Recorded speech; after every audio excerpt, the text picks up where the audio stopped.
Salut à tous. Sur le réseau social X, l'ancien chroniqueur et actuel député LFI a provoqué un tollé en publiant une série de messages jugés antisémites par de nombreuses personnalités politiques, journalistes et associations.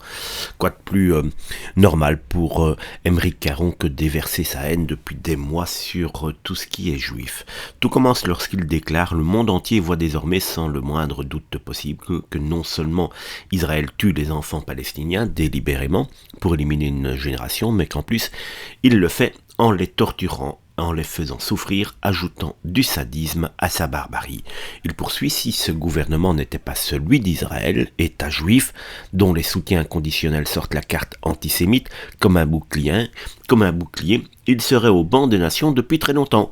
Des propos explosifs, et lorsqu'un internaute lui demande sans détour Israël n'est pas sanctionné parce que c'est un État juif, Caron répond froidement, sans détour, simplement oui.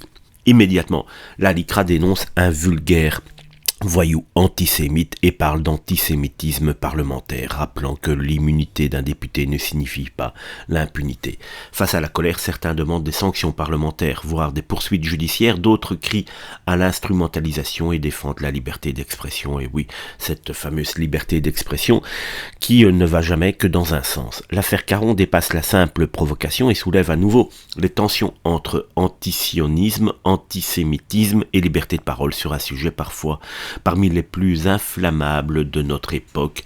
L'Assemblée nationale, elle, observe pour l'instant, et oui, on le sait, il y a longtemps, que la justice et que la politique ne font plus grand chose dans ce pays depuis qu'un certain Macron est au pouvoir d'ailleurs.